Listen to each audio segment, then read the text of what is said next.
الحمد لله نحمده ونستعينه ونستغفره ونؤمن به ونتوكل عليه ونعوذ بالله من شرور أنفسنا ومن سيئات أعمالنا من يهده الله فلا مضل له ومن يضلل فلا هادي له وأشهد أن لا إله إلا الله وحده لا شريك له وأشهد أن محمدا عبده ورسوله أما بعد فإن خير الحديث كتاب الله وخير الهدي هدي محمد صلى الله عليه وسلم وشر الأمور محدثاتها وكل محدثة بدعة وكل بدعة ضلالة وكل ضلالة في النار. أعوذ بالله من الشيطان الرجيم. بسم الله الرحمن الرحيم. وإذ يمكر بك الذين كفروا ليثبتوك أو يقتلوك أو يخرجوك ويمكر الله والله خير الماكرين. وقال تعالى وَلَقَدْ صَدَقَكُمُ اللَّهُ وَعَدَهُ إِذْ تَحُسُّونَهُم بِإِذْنِهِ حَتَّى إِذَا فَشِلْتُمْ وَتَنَازَعْتُمْ فِي الْأَمْرِ وَعَصَيْتُم مِّن بَعْدِ مَا أَرَاكُم مَّا تُحِبُّونَ مِنكُم مَّن يُرِيدُ الدُّنْيَا وَمِنكُم مَّن يُرِيدُ الْآخِرَةَ ثُمَّ صَرَفَكُمْ عَنْهُمْ لِيَبْتَلِيَكُمْ وَلَقَدْ عَفَا عَنكُمْ وَاللَّهُ ذُو فَضْلٍ عَلَى الْمُؤْمِنِينَ. محترم حاضرین، آج ہم اور آپ اور ملک کے تمام ہی مسلمان انتہائی گہری قسم کی تشویش میں، فکر مندی میں، بلکہ یوں کہیے کہ اندیشوں اور خوف میں مبتلا ہے. ابھی تازہ پارلیمنٹ کے دونوں ایوانوں میں اوقاف کے تعلق سے جو بل پاس کیا گیا مختلف جتن کر کے اور کیا کھڑا کر کے، اس کے تعلق سے حکمراں جماعت چاہے جو کہتی ہو، ہندوستان کے نہ صرف مسلمان بلکہ وہ جو انصاف پسند غیر مسلم ہیں اور خود حکومت کے ارکان اچھی طرح جانتے ہیں کہ یہ بل مسلمانوں کے لیے حالات کو مزید تنگ سے تنگ کرنے کی ایک تدبیر ہو سکتی ہے. بلکہ کسی رکن پارلیمنٹ نے اپنی تقریر میں کہا کہ یہ بلڈوزر کو قانونی کوش دینے کی ایک تدبیر ہے، اور اس کے نتیجے میں سارے ملک کے لوگ اس تشویش میں مبتلا ہیں کہ مسلمانوں کی مساجد، مدارس، قبرستان اور جتنے بھی مذہبی مقامات ہیں ان سب پر خطرے کی گھنٹی اور تلوار لٹکنا شروع ہو چکی ہے. اسی بنیاد پر مسلم پرسنل لا بورڈ اور مسلمانوں کی بڑی شخصیات، لیڈران نے جو ہر جتن اور کوشش کر رہے تھے کہ قانونی اعتبار سے اس بل کو پاس کرنے سے روکا جائے، دباؤ ڈالا جائے اپوزیشن کے ذریعے، فلاں اور فلاں کے ذریعے، اس بل کے پاس ہونے کے بعد ان کی جانب سے سخت رد عمل سامنے آیا. اور گویا سارے ملک کے وہ مسلمان جو فکر رکھتے ہیں، شعور اور ہوش رکھتے ہیں، ان کی ترجمانی کرتے ہوئے انہوں نے کہا کہ ہم اس قانون کے واپس لینے تک ہر قسم کی جمہوری لڑائی لڑیں گے. اور بار بار یہ بات دہرائی جا رہی ہے کہ مسلمان آگ بگولا ہے، تشویش میں مبتلا ہے، خوف و ہراس کا شکار ہے. مختلف ریاستوں میں، ملک میں موجودہ حکمراں جماعت کا جو رویہ مسلمانوں کے ساتھ ہے، ہجومی تشدد ہوتا ہے، مساجد میں مندر ڈھونڈا جا رہا ہے، اور کیا قوانین بنائے جا رہے ہیں سڑکوں پر اور حکومتوں میں مسلمانوں کے ساتھ کون سا سلوک کیا جاتا ہے، کسی سے ڈھکا چھپا نہیں ہے. ایسے میں ان کا یہ دعویٰ کہ اس قانون کے ذریعے سے مسلمانوں کا بھلا کرنا مقصود ہے، کسی کو ہضم نہیں ہو رہا ہے. ایسے ہی جیسے کسانوں کا معاملہ تھا. یہ میں نے تھوڑی سی تمہید بیان کی، اور اس تناظر میں یہ عرض کرنا چاہتا ہوں کہ جب اس قسم کے حالات پیش آتے ہیں تو مسلمانوں کا ایک طبقہ، خاص طور سے نئی نسل اور نوجوان، اس سلسلے میں منفی سوچ کا شکار ہوتے ہیں. علماء مسلمانوں کے بڑے جو سجھاؤ دیتے ہیں، جو تدابیر بتاتے ہیں، اس پر بے اعتباری کا مظاہرہ کرتے ہیں یہ نئی نسل کے لوگ، اور جوشیلی جذباتی باتیں کر کے نہ صرف ان کے خلاف بلکہ خود مسلمانوں میں سلجھی باتیں کرنے والوں کے خلاف لوگوں کو بھڑکاتے ہیں. اور یہ بھی میں ایسا مانتا ہوں، اگر آپ واقعات پر نظر رکھیں تو یہ بھی دراصل دشمنوں کی چال کا ایک حصہ ہے کہ مسلمانوں میں کچھ بیوقوف لوگوں کو استعمال کیا جائے اور ان کا کھیل پورا کا پورا بگاڑا جائے، قانونی اعتبار سے، جمہوری اعتبار سے، بلکہ میں تو یہ کہوں گا شرعی اعتبار سے. ہم جو راستہ اختیار کرنا چاہتے ہیں یا کرنا چاہیے، اس سے ہٹ کر ایسے راستے پر کچھ لوگ چلے جاتے ہیں جس سے مسلمانوں کا نقصان اور دوسروں کا فائدہ ہوتا ہے. جیسے ابھی کچھ لوگ خریدے گئے اور اس بل کی حمایت کر رہے تھے. وہ چاہے جو ہو، سارے مسلمان جانتے ہیں، غیر مسلم بھی جانتے ہیں کہ وہ سچے پکے مسلمان ہے ہی نہیں، وہ خریدے ہوئے تھے. ایسے ہی یہاں بھی ہوتا ہے. فرق یہ ہوتا ہے کہ بعض مرتبہ استعمال ہونے والوں کو یہ پتہ نہیں ہوتا کہ ہم استعمال ہو رہے ہیں. میں ایسے حالات میں مسلمان کیا کرے، آگے کیا کرے، کیا سوچے، اس تناظر میں کچھ باتیں عرض کرنا چاہتا ہوں. اگرچہ یہ کام تھوڑا مشکل نظر آتا ہے، اس میں قربانی دینا پڑتی ہے، اپنے جذبات کی، خواہشات کی، اصولوں کو اختیار کرنا پڑتا ہے. اس لیے مسلمانوں میں ہمارے یہاں جو معمول بن چکا ہے، ایک ڈھرا چل چکا ہے کہ ہم اپنی بدعمالیوں، نافرمانیوں، غلط روش کو چھوڑنا نہیں چاہتے. اس لیے یہ جو شریعت، قرآن اور حدیث ہمیں جو حل بتاتے ہیں، مسائل کو حل کرنے کا راستہ بتاتے ہیں، اس کو ہم آسانی سے ہضم نہیں کر پاتے، مشکل نظر آتی ہے. چنانچہ ایک چھوٹی سی موٹی سی بات جو ہم میں کا ہر شخص، نہ صرف کسی ایک مسلک کا نہیں بلکہ سارے مسلمان اس فرمان الہی کو اچھی طرح جانتے ہیں اور اس کا ترجمہ بھی پہچانتے ہیں. اللہ کا یہ فرمان، لَقَدْ كَانَ لَكُمْ فِي رَسُولِ اللَّهِ أُسْوَةٌ حَسَنَةٌ، تمہارے لیے اللہ کے رسول صلی اللہ علیہ وسلم کی شخصیت میں، آپ کی زندگی میں، آپ کی تعلیمات میں بہترین نمونہ ہے. اب یہ نمونہ، جیسا کہ ہمارے ہاں نوجوان سمجھتے ہیں کہ مولوی لوگ بات کرتے ہیں تو ان کی دنیا الگ ہے، سیاست میں، سماجیات میں، ہمارے حالات، واقعات، گھروں میں جو معاملات ہو رہے ہیں اس سے اس کا تعلق نہیں ہے. بہت بڑی غلط فہمی ہے. نبی کریم صلی اللہ علیہ وسلم کی حیات طیبہ اور سیرت طیبہ پر آپ نظر ڈالیے. ہماری زندگی کے نشیب و فراز اور مسائل کو حل کرنے کا بہترین نسخہ ہر سطح اور ہر موڑ پر بیان کرتی ہے. ہماری سمجھ میں نہیں آتا، ہمارے دماغ میں یہ بات نہیں آتی جب اللہ تبارک و تعالیٰ اور رسول اللہ صلی اللہ علیہ وسلم کے فرامین ہم نقل کرتے ہیں کہ جو تقوی اختیار کرے گا، جو ایمان اور صبر کرے گا، دشمنوں کی چالیں ان پر اثر نہیں کرے گی، اللہ کی مدد ملے گی، ہر مصیبت اور پریشانی سے نکلنے کی راہ دے دے گی. یہ روحانی طاقت سمجھنے. ایک بات دھیان رکھیے، دنیا میں مسلمان ہوں، غیر مسلم ہوں، مادی طاقت کتنی بھی ہو جائے، ہتھیار ہوں، افراد ہوں، تیاریاں ہوں ظاہری، یہ اتنا معنی نہیں رکھتی جب تک کہ ایمانی، معنوی اور روحانی طاقت نہ ہو.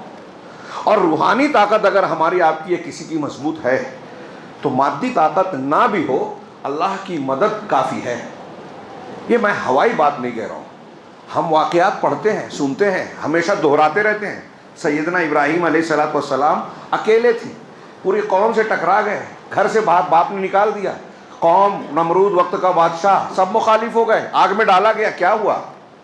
کیا یہ کہانی ہے؟ نہیں، واقعہ ہے. اس واقعے کا معاملہ صرف ایسے ہی ہے سرسری طور سے کہ ہو گیا اور سن لیا، ختم کر دیا؟ نہیں، اللہ تعالیٰ نے اسے دہرایا ہے ہمارے اور آپ کے سبق کے لیے کہ آپ کے خلاف بھی نمرودیت کھڑی ہوگی، قوم کھڑی ہوگی، جلانا چاہے گی آپ کو. تو ابراہیم علیہ السلام کے پاس کیا تھا؟ کون سی قوت تھی؟ یہ نوجوان نسل والے غور کریں، کون سے بھیڑ گئے تھے وہ مقابلے کے لیے؟ اکیلے تھے. کون سی قوت تھی؟ روحانی طاقت تھی، ایمانی طاقت تھی. میں اکثر ابھی کہا کرتا ہوں، حضرت یونس علیہ السلام مچھلی کے پیٹ میں تھے. کیا ذریعہ تھا؟ کون سا نیٹ ورک تھا؟ دعا کا، اللہ تبارک و تعالیٰ سے تعلق کا. جناب محمد رسول اللہ، حضرت موسیٰ علیہ السلام، یہ واقعات ہم پڑھتے ہیں. تو میں عرض کرنا چاہتا ہوں کہ سب سے اہم قوت مسلمانوں کے پاس اگر ہے اور ہونی چاہیے، ضروری ہے، وہ ایمانی طاقت، تقوی کی طاقت. اور اسی پر ہم محنت نہیں کرتے کیونکہ تقوی اور ایمان اختیار کرنا بہت مشکل کام ہو گیا ہے. ابھی ہم رمضان المبارک سے فارغ ہوئے، جس کے روزوں اور عبادات کا بنیادی مقصد بتایا گیا لعلکم تتقون، تاکہ تم متقی بن جاؤ، شریعت کے پابند بن جاؤ. لیکن بتائیے، اپنے آپ میں جھانکیے، دوسروں کی بات چھوڑیے، اپنے میں جھانکیے کہ ہم نے اپنے آپ کو کتنا بدلا. رمضان سے پہلے جو ہمارا کاروبار تھا، اگر اس میں حرام تھا تو کیا ہم نے اس کو صاف کرنے کی تدبیر کی کہ رمضان کے بعد اب وہ نہیں کریں گے؟ توبہ کر لیے، اب ہم بدل جائیں گے، سدھر جائیں گے، شریعت کے پابند ہو جائیں گے. کسی کا حق مارا تھا اس کو ادا کر دیں گے، کسی کا قرض ہے طاقت ہوتے ہوئے بھی ہم ادا نہیں کر رہے ہیں، ادا کر دیں گے. کوئی ناراض ہے اس سے معافی مانگ لیں گے. والدین کے، بھائیوں کے اور رشتہ داروں کے ساتھ ہمارے معاملات ٹھیک ٹھاک نہیں ہیں، اسے درست کر لیں گے. کیا ہم نے یہ اختیار کیا؟ یہ اختیار نہیں کرنا چاہتے، جس کو اللہ اور رسول کہہ رہے ہیں کہ برکتوں کا، فضیلتوں کا، اللہ کی مدد اور حفاظت کا اہم ذریعہ ہے. باقی ساری تدابیر ہم کرتے ہیں، اور نتیجہ یہ ہے کہ پوری قوم ڈری سہمی ہوئی ہے، اپنے آپ کو بے بس محسوس کرتی ہے، پھر وہ راستے ہمارے نوجوان اختیار کرتے ہیں جو فائدے کی بجائے نقصان پہنچاتا ہے۔ میں صرف سرسری طور سے، بہت ہی محدود وقت ہے، سرسری طور سے سیرت کے کچھ اسباق کی طرف توجہ دلاؤں گا۔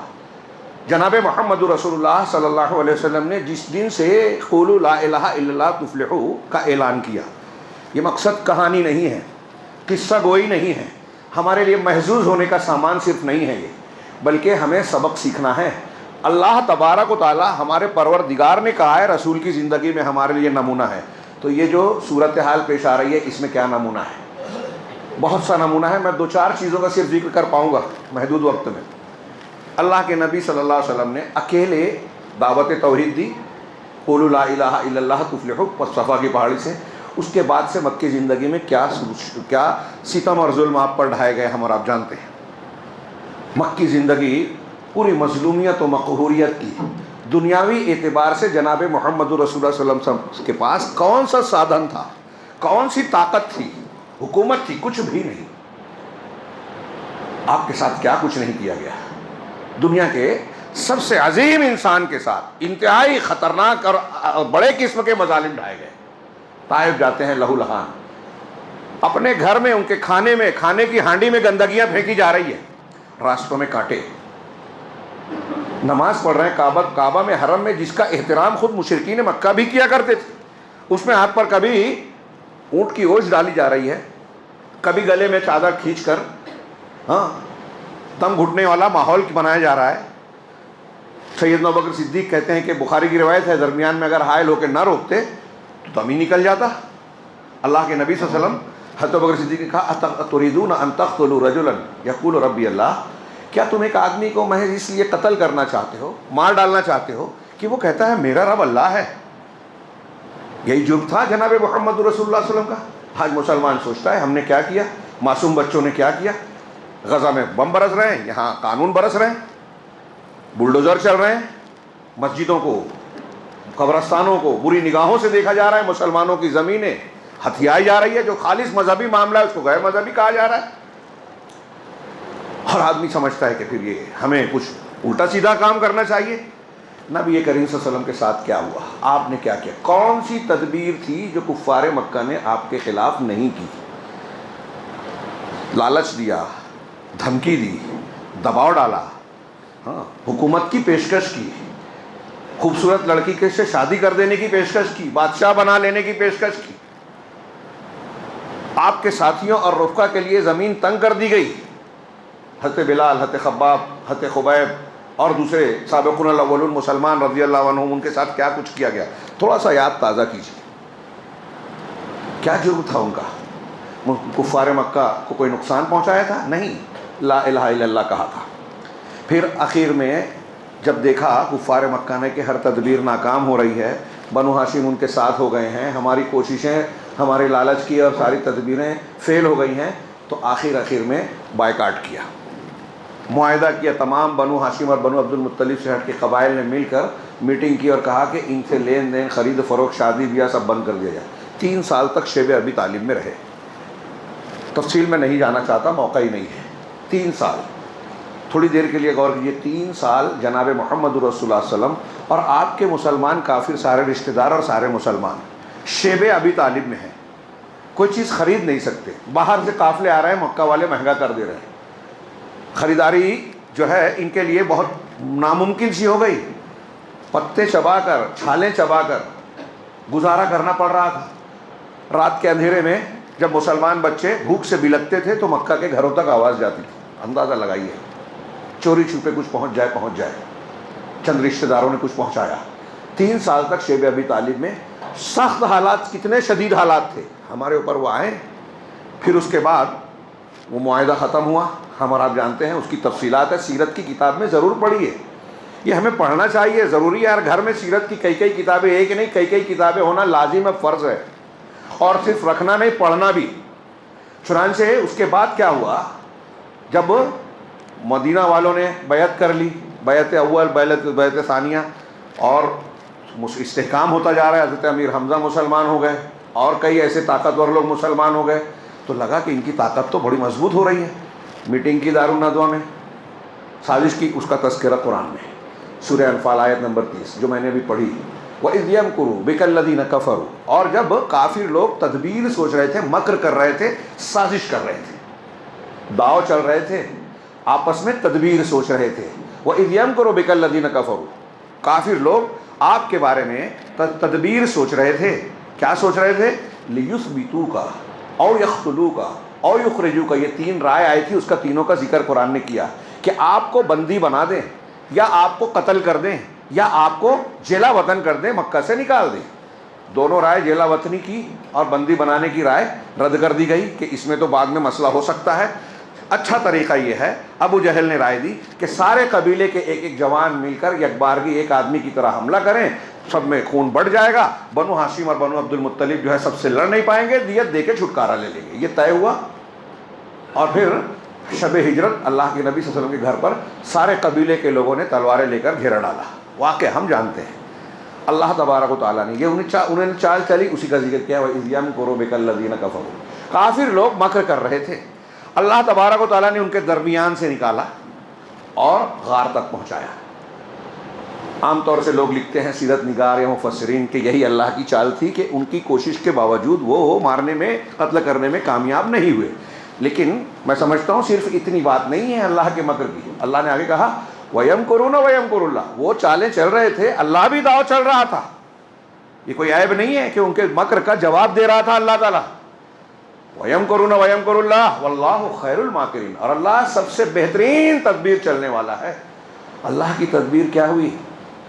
آپ گھر سے غار پہنچے، ڈھونڈنے والے جب 100 اونٹ کے انعام کے لالچ میں ہر طرف تلاش اور جستجو مچی تو کچھ لوگ غار تک بھی پہنچ گئے۔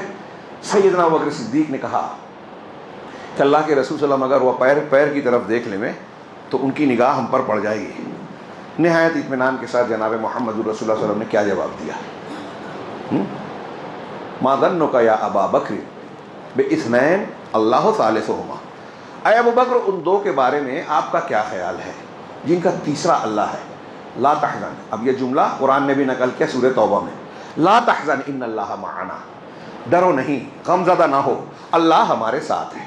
بس یہ ایک جملہ دھیان رکھیے، اللہ ہمارے ساتھ ہے۔ ہم کو اور آپ کو ایسا بننا ہے کہ ہم بھی کہہ سکیں اللہ ہمارے ساتھ ہے، اور جب اللہ ہمارے ساتھ ہوگا تو پوری دنیا ایک بال نہیں اکھاڑ پائے گی اگر اللہ نہیں چاہے گا۔ اللہ ہمارے ساتھ ہے، یہی جملہ سیدنا موسیٰ علیہ السلام نے تقریباً اس وقت کہا تھا۔ سورہ اعراف میں پڑھیے منظر، جب ایک طرف آل فرعون اپنے لشکر کے ساتھ آیا اور بنی اسرائیل کے ٹوٹے پھوٹے بچے بوڑھے عورتیں سب آپ کے ساتھ تھے، غلامی کی زندگی سے نئے نئے نکلے ہوئے، جو ایک زمانے تک فرعون کے غلام تھے، ایک زمانے تک موسیٰ علیہ السلام کو دیکھ کر بھی شکایتیں کرتے تھے کہ آپ کے آنے سے پہلے بھی ستائے گئے، آپ کے آنے کے بعد بھی ہمارا کیا بھلا ہوا۔ ہاں، بڑی عجیب قوم، وقت نہیں ہے کہ میں تفصیل میں جاؤں۔ جب انہوں نے دیکھا فلما ترا الجمعان، قرآن نے کہا جب دونوں جماعتیں ایک دوسرے کو دیکھ لی، آمنا سامنا ہو گیا، تو قال اصحاب موسیٰ انا لمدرکون، موسیٰ کے ساتھیوں نے کہا کہ اے موسیٰ ہم تو گھیر لیے گئے۔ حضرت موسیٰ نے کہا کلا، قال کلا ان معی ربی سیہدین، میرے ساتھ میرا رب ہے۔ اللہ کے رسول نے کہا لا تحزن ان اللہ معنا، حضرت موسیٰ نے کہا ان معی ربی سیہدین، میرے ساتھ میرا رب ہے، وہ راستہ نکالے گا، راستہ دے گا، اور دیا۔ اللہ تعالیٰ نے کہا اپنے عصا کو پانی پر مارو۔ اب دیکھیے پانی پر مارنے سے کیا ہوتا ہے ایسا، لیکن اللہ کو راستہ بنانا تھا، بغیر پانی پر مارے بھی اللہ تعالیٰ راستہ بنا سکتا تھا۔ اہل علم نے لکھا کہ اس کا مطلب یہ ہے کہ حضرت موسیٰ سے کہا پانی پر عصا مارو، ایک انسان مسلمان جو کر سکتا ہے، آپ کی ہماری طاقت میں جو ہے ہمیں وہ کرنا چاہیے، نتیجہ اللہ دے گا۔ پانی پر مارا، راستہ بنا، اصحاب موسیٰ اور موسیٰ علیہ السلام نکل گئے، آل فرعون اسی میں گئے اور غرق ہو گئے۔ یہ کوئی کہانی نہیں ہے، واقعہ ہے، اور عبرت ناک۔ قرآن نے اسی لیے بار بار ذکر کیا۔ اسی واقعے کی مناسبت سے عاشورہ کا روزہ رکھا جاتا ہے کہ ہم اس واقعے کو تازہ کریں، یاد کریں کہ ایسے مواقع پر ہمیں اس سے سبق ملے، مگر ہم روایتی اور ظاہری قسم کے دین پر عمل کا پیرا ہونے والے ہو گئے۔ اللہ کے رسول صلی اللہ علیہ وسلم نے کہا، یہاں بھی مدد فرمائی، اور اسی آیت میں آپ آگے پڑھیے، کہ اللہ تعالیٰ نے ایسے لشکر کو بھیجا ان پر، فانزل اللہ سکینتہ علیہ، پھر فانزل اللہ علیہ سکینتہ، اللہ نے ان پر اپنی سکون کو اور سکینت کو نازل کیا اور ایسے لشکر سے مدد فرمائی جس کو تم نہیں دیکھ سکتے، فرشتوں کے ذریعے غار میں، گھر سے نکالا، غار میں پہنچایا۔ اب غار سے مدینہ پہنچ رہے ہیں، مدینہ پہنچنے کے 7ویں سال، 7 سال بعد، 7 سال 8ویں سال میں اللہ کے نبی صلی اللہ علیہ وسلم 10,000 کا لشکر لے کے، گروہ لے کر مکہ لوٹ رہے ہیں۔ بیچ میں کتنے واقعات آئے، کیسے کیسے نشیب و فراز، بدر ہوئی، احد ہوئی، احزاب ہوئی، بنو قریظہ، کیا کیا ہوا۔ اس کے بعد آپ آ رہے ہیں فاتحانہ۔ اہل علم نے کہا یہ اللہ کا مکر تھا، وَيَمْكُرُونَ وَيَمْكُرُ اللَّهُ۔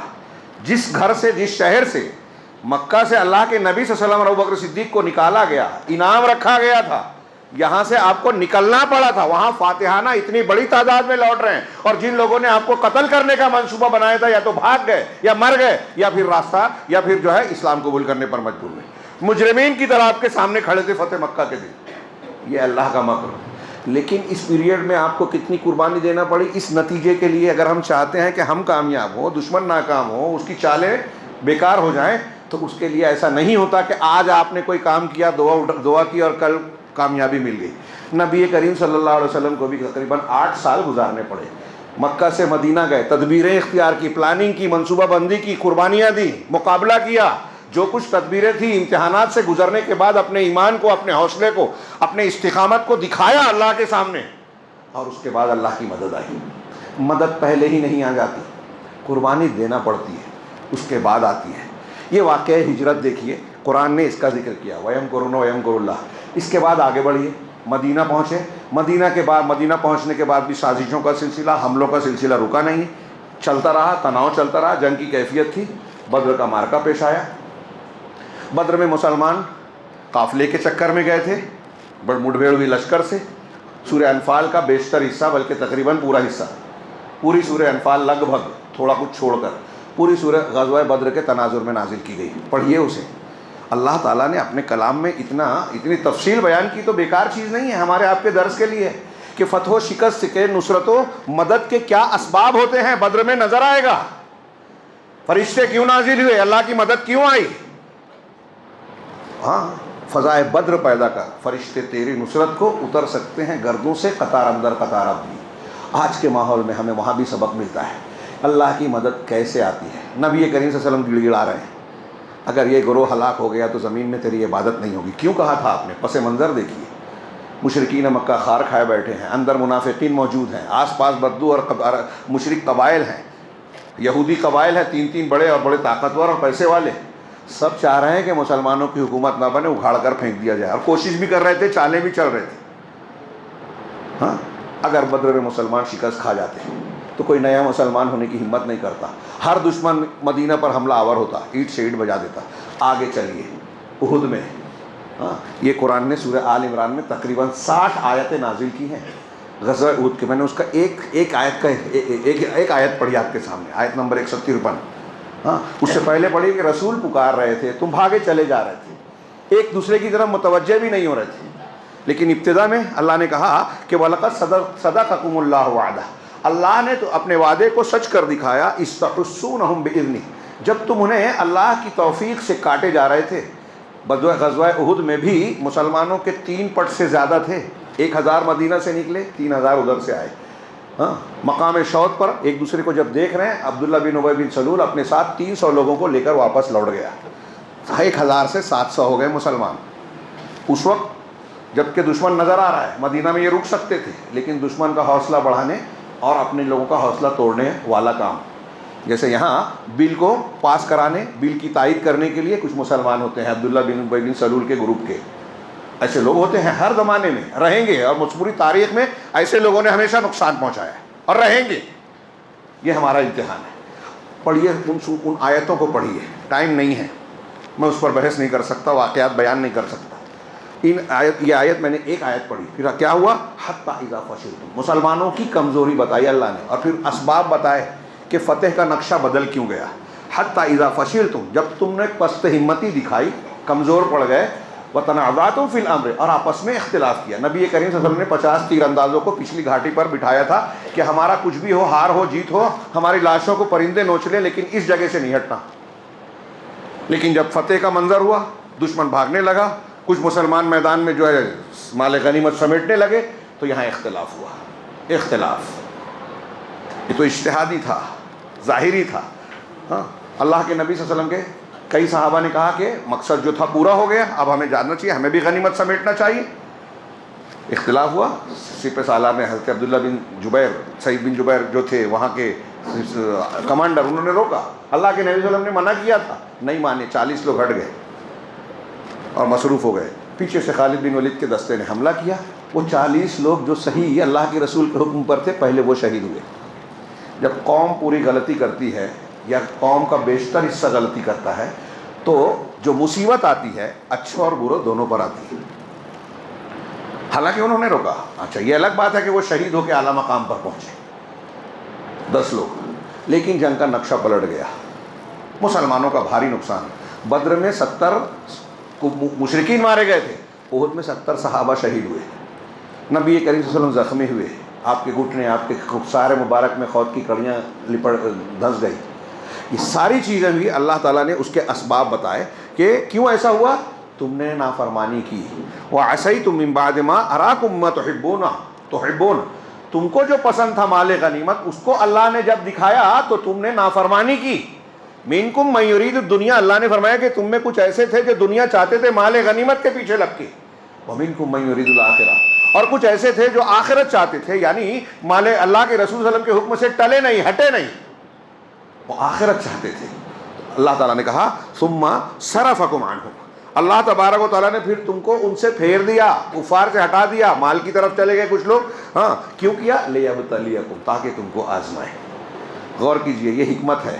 یہاں نقطے کی بات جو ہم کو سمجھنا چاہیے کہ اللہ تبارک و تعالیٰ دنیا میں مسلمانوں کو، یہاں تک کہ نبیوں کو بھی صرف فتح ہی فتح نہیں دیتا.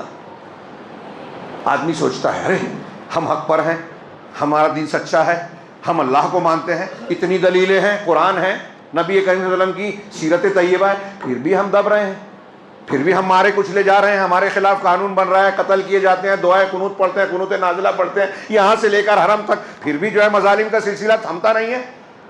یہ اللہ رب العالمین کی حکمت ہے. وَتِلْكَ الْأَيَّامُ نُدَاوِلُهَا بَيْنَ النَّاسِ، ہم لوگوں کے درمیان الٹ پھیر کرتے ہیں ان دنوں کو. یہاں اللہ تبارک و تعالیٰ کہ تم کو آزمائے اللہ. اور اگلی آیت میں، آیت نمبر 154 میں اللہ تبارک و تعالیٰ نے آخر میں کہا، لمبی آیت ہے، اس میں کہا وَلِيَبْتَلِيَ اللَّهُ مَا فِي صُدُورِكُمْ وَلِيُمَحِّصَ مَا فِي قُلُوبِكُمْ، تاکہ تمہارے دلوں میں جو کچھ ہے اللہ تعالیٰ اسے آزما لے، اور تمہارے دلوں کو، تمہارے سینوں کو آزما لے، تمہارے سینوں کے اندر کی چیز کو، اور تمہارے دل کو خالص کر دے، چھانٹ دے ہوئے، صاف کر دے ہوئے. یہ مصیبتیں پریشانیاں آتی ہے تو سچا مسلمان منافقین سے، کچے آدمی سے الگ ہوتا ہے. یہ بھٹی ہے صحیح اور غلط، کھرے اور کھوٹے کو الگ کرنے کی. یہ اللہ تعالیٰ فرما رہا ہے واللہ علیم بذات الصدور، اور اللہ دلوں کے بھیدوں کو جاننے والا ہے. یہ غزوہ احد ہے، وقت ختم ہو گیا. غزوہ احد ہے. صلح حدیبیہ آگے چل کے دیکھیے. اللہ کے رسول 1400-1500 صحابہ کے ساتھ عمرے کی غرض سے آئے. حدیبیہ کے مقام پر پڑاؤ ڈالا. صحیح راستے پر خالد بن ولید 200 سواروں کے ساتھ روکنے کے لیے راستہ کھڑے تھے. آپ نے مقابلہ نہ کرتے ہوئے راستہ بدلا، حدیبیہ پر پڑاؤ ڈالا. حضرت عثمان کو بعد میں بھیجا صلح کے لیے. جو کچھ ہوا وہاں درمیان میں واقعات کیا ہوئے، 70-80 لوگ حملہ کرنا چاہے، سب گرفتار ہوئے. اللہ کے رسول نے چھوڑ دیا. سورہ فتح میں اس کا ذکر ہے. پھر اس کے بعد آخر میں مکہ والوں نے صلح پر رضامندی ظاہر کی. سہیل کو بھیجا، سہیل بن عمرو کو، اور کہا کہ صلح کریں. اس میں ایک شرط پہلی اور ضروری تھی کہ اس سال آپ نہیں آئیں گے، تاکہ عرب والوں کو میسج نہ جائے کہ جبران مسلمان آ گئے اور کفار مکہ کی قوت طاقت نہیں رہ گئی. اس طریقے سے اس سال نہیں آئے. پھر اس میں جو شیکیں تھیں اس میں بظاہر لگتا تھا مسلمان دب کر مان رہے ہیں کہ اگر ہمارا کوئی آدمی آپ کے پاس آئے مسلمانوں کے تو آپ کو لوٹانا ہوگا، آپ کا کوئی آدمی ہمارے پاس آئے تو ہم نہیں لوٹائیں گے. 10 سال جنگ کا معاہدہ بند. ان ساری شیکوں کا تجزیہ کیا جائے، سیرت کی کتاب پڑھیے تو آپ کو محسوس ہوگا کہ بظاہر اس میں مسلمان دب رہے تھے، لیکن حقیقت میں کفار مکہ دب رہے تھے. ابھی کئی الزامات مسلمانوں پہ تاریخی اعتبار سے لگا. دیکھیے کہ غیر مسلم لوگ بتا رہے ہیں کہ یہ جھوٹ پھیلایا جاتا ہے. کچھ چیزیں ہم سمجھتے ہیں کہ یہ پروپیگنڈا کیا جا رہا ہے، لیکن آج AI کے زمانے میں اب بتایا جا رہا ہے کہ آپ کہتے ہو کہ فلاں بادشاہ تو مندر توڑتا تھا، ارے اس تو مندر کو دان دیتا تھا، ہاں مندروں کو تعمیر کیا، وہ مسلمانوں کے اعتبار سے سوالیہ نشان ہے اس پر. تو خیر یعنی الٹا تاریخی اعتبار سے حقائق سامنے آتے ہیں. بعض مرتبہ ہم سوچتے ہیں ڈنمارک میں جو ہے اللہ کے رسول کے خلاف جو ہے کارٹون بنے، احتجاج ہوا، غلط تھا، لیکن اس کے بعد وہاں سیرت پڑھ کر کئی ہزار لوگوں نے اسلام قبول کیا. تو کبھی کبھی خیر میں شر میں خیر ہوتا ہے، ہم سمجھ نہیں پاتے. تو اللہ تبارک و تعالیٰ نے صلح حدیبیہ میں فتح، اس کے بعد قرآن نازل ہوا. عمر جا کے اللہ کے رسول سے، ابو بکر صدیق سے اعتراض کر رہے تھے، کیا ہم حق پر نہیں ہیں؟ کیا ہمارے مقتولین جنت میں، ان کے مقتولین جہنم میں نہیں ہیں؟ پھر ہم یہ دب کر کیوں معاہدہ کر رہے ہیں؟ اللہ کے رسول نے کہا میں اللہ کا رسول ہوں اور اس کی خلاف ورزی نہیں کر سکتا. پھر ابو بکر صدیق نے بھی ایسا ہی جواب دیا، اور جاتے جاتے پوری سورہ فتح نازل ہوئی. انا فتحنا لک فتحا مبینا، پہلا ہی جملہ، ہم نے آپ کو فتح مبین عطا کی. حضرت عمر کہتے ہیں اللہ کے رسول سے جا کے کہ کیا اللہ کے رسول یہ فتح مبین ہے؟ کہا ہاں. شرمندہ ہو گئے، ہماری طرح نہیں تھے کہ قرآن حدیث کے سامنے بھی اپنی عقل چڑھائیں. اللہ کا فرمان ہے، قبول کر لیا. اس کے بعد شرمندہ ہو گئے، معافی مانگتے رہے، توبہ استغفار اور صدقہ و خیرات کرتے رہے تاکہ میری وہ غلطی معاف ہو جائے. حضرت عمر یہاں تک کہ کہا کہ میں مطمئن ہو گیا کہ اللہ مجھے معاف کر دے گا. پہلے یہ حضرت عمر کو اور کئی صحابہ کو اللہ کے رسول نے جب کہا کہ اپنا جانور ذبح کر لو، بال کاٹ لو، تو لوگ تیار نہیں ہوئے، غم میں اندوہ میں کہ ہم تو دب گئے. واقعات پڑھیے، وقت نہیں ہے، بڑھ گیا. میں اس کی طرف بھی اشارہ کر کے یہ کہنا چاہ رہا ہوں کہ ایک مسلمان کو اللہ کے وعدوں پر اعتماد ہونا چاہیے. اور اللہ کا وعدہ قیامت تک کے اہل ایمان کے لیے یہ ہے کہ اگر آپ ایمان والے رہیں گے، متقی رہیں گے، صبر کریں گے تو والعاقبۃ للمتقین. قرآن کا ایک جملہ یاد رکھنا چاہیے ہمیشہ، میں نے کئی مرتبہ کہا ہے، والعاقبۃ للمتقین. یہ اللہ کا فرمان ہے کہ نتیجہ انجام متقیوں کے حق میں ہی رہے گا. آپ کو اور ہمیں دین کے دائرے سے باہر نہیں جانا ہے. غلط کو غلط، صحیح کو صحیح کہنا ہے. ہم صحیح کی تائید میں، غلط کی تردید میں جو دائرے میں رہ کر سکتے ہیں، ہماری جو قوت و طاقت ہے اسلام کے اور قانون کے دائرے میں رہتے ہوئے ہمیں وہ کرنا ہے. اور ایسے میں ہمیں اس بات کا یقین رہنا چاہیے کہ باطل کو بالآخر سرنگوں ہونا ہی ہے، حق اور اہل حق کو غالب ہونا ہی ہے. یہ طے بات ہے. یہ ہمارا ایمان ہونا چاہیے. جو ایسا نہیں رکھتا وہ قرآن نہیں مانتا. میں ایسا مانتا ہوں. اور ابھی جیسا کہ میں نے عرض کیا کہ ہم رمضان کے روزوں سے فارغ ہوئے، جس نے ایک مہینے کی عبادات کے تناظر میں ہم کو متقی بنایا، جس میں ہم نے روزے رکھے، قیام کیا، تراویح پڑھی، اللہ کے راستے میں خرچ کیا، تلاوتیں کی، ذکر و اذکار کیا، توبہ استغفار کیا، اعتکاف کیا. کیا اس کے ذریعے سے ہم متقی ہوئے؟ یہ جائزہ لینا چاہیے. اور رمضان تک کے لیے صرف جہنم کا ڈر ہے ہمارا؟ رمضان تک کے لیے نماز کی فرضیت ہے، دین اور شریعت کے احکامات ہیں؟ اگر ہم ایسا سمجھتے ہیں تو قانون بنتا رہے گا، مسلمان بے عزت ہوتا رہے گا، ہم چیختے چلاتے رہیں گے. وقت ہوتا تو میں یہ بھی بیان کرتا کہ جب ہم متقی پرہیزگار بننا چاہتے ہیں، اللہ کی مدد کے حقدار ہونا چاہتے ہیں، جو میرے پورے خطبے کی کوشش ہے سمجھانے کی کہ ایمان اور تقوی صبر پیدا کیا جائے، تو سب سے بنیادی سوال یہ ہے کہ ایمان، تقوی، صبر کیسے پیدا کیا جائے. ہمارے یہاں سب لوگ یہ بات کرتے ہیں، لیکن کوئی اپنا مسلک چھوڑنا نہیں چاہتا، کوئی اپنا شرک چھوڑنا نہیں چاہتا، کوئی اپنی بدعت سے توبہ کرنا نہیں چاہتا. جو جس کا طریقہ ہے وہ اسی پر سمجھتا ہے کہ یہی ایمان ہے. یہ بھی ایک بہت بڑی مصیبت ہے. یہ تو ہم بات کرتے ہیں کہ بھئی چوری، ڈکیتی، زنا، موبائل کا غلط استعمال، کسی کا حق مار لینا، رشتے کاٹ لینا، یہ چھوڑا جائے، اس کی توبہ کی جائے، یہ سب لوگ مانتے ہیں. لیکن شرک کرنے والا شرک کو دین سمجھ رہا ہے. عید الاضحیٰ، عید الفطر اور جمعہ کے علاوہ نئے نئے تہوار منانے والے کو جب بولو تو وہ سمجھتا ہے کہ ہمارے مسلک کے اوپر حملہ ہو رہا ہے. وہ اس کو اپنے دین کا اور اپنے انا کا مسئلہ سمجھتا ہے. جب آپ غلط دین کو دین بناتے ہو تو اللہ کے دین کا مذاق اڑا رہے ہو اور اللہ تعالیٰ کا عذاب آئے گا اس پر. نبی کریم صلی اللہ علیہ وسلم کی سنتوں کو قدم قدم پر رد کر رہے ہو، بدعتوں کو اختیار کر رہے ہو، تو اللہ کی مدد نہیں آئے گی. اللہ تعالیٰ سے دعا ہے کہ وہ ہمیں صحیح دین کو سمجھنے، اسے اختیار کرنے کی توفیق عطا فرمائے. ہمیں اس راستے کو اختیار کرنے کی توفیق دے جو اللہ کی مدد کا حقیقی معنی میں مستحق بناتا ہے. اور اس کام کے لیے ہمیں اور آپ کے لیے انتہائی ضروری ہے کہ ہمارا گھر گھر صحیح اسلامی عقیدے، صحیح منہج اور صحیح تربیت کا گہوارہ بنے. پھر سے یہ جملہ دھیان رکھیے، صحیح عقیدہ. اپنے بچوں کو صحیح عقیدہ ہم اس وقت سکھائیں گے جب خود سیکھیں گے. ہمیں خود ہی نہیں پتہ توحید کسے کہتے ہیں، توحید لا الہ الا اللہ کی شرطیں کیا ہے، تو ہم بچوں کو کیا سکھائیں گے؟ بڑا افسوس کا مقام ہے یہ، بہت زیادہ افسوس کا۔ جب ہمارا عقیدہ ہی صحیح نہیں ہے تو ایمان کر کے فائدہ کیا؟ سیکھیے، مسجدوں میں دروس کا اہتمام کیجیے۔ ذمہ داران مسجد سے میں گزارش کروں گا آخر میں کہ عقیدے کی کتابوں کے دروس شروع کیجیے، اور ہر سرپرست سے کہوں گا کہ آپ کا ہمارا فرض ہے کہ ہمارے گھر میں جو بچہ آپ کے میرے ذمے ہے، اس کو اگر توحید نہیں آئی، وہ ڈاکٹر بن گیا، انجینئر بن گیا، سائنٹسٹ بن گیا، وزیر اعظم بن گیا، لیکن توحید نہیں معلوم ہے اگر، تو اللہ کے یہاں ہم سے بڑا ناکام بدقسمت نہیں ہے، اور جواب دینا پڑے گا۔ وہ بھی نہیں بچے گا، آپ بھی نہیں بچیں گے۔ اللہ تعالیٰ ہمیں بچنے کا راستہ دے اور اسے اختیار کرنے کی توفیق دے، دنیا اور آخرت میں ہر قسم کے عذاب سے، دشمنوں کی سازشوں سے مسلمانوں کو، ہم سب کو محفوظ رکھے، ہماری مساجد، ہمارے مدارس، ہمارے اوقاف کی حفاظت فرمائے۔ اقول قولی ھذا واستغفر اللہ لکم سائر المسلمین وصلی اللہ علی نبینا محمد۔ بارک اللہ لنا ولکم فی القرآن المجید ونفعنا وإیاکم بالآیات والذکر الحکیم، انہ تعالی جواد کریم ملک غفور رحیم۔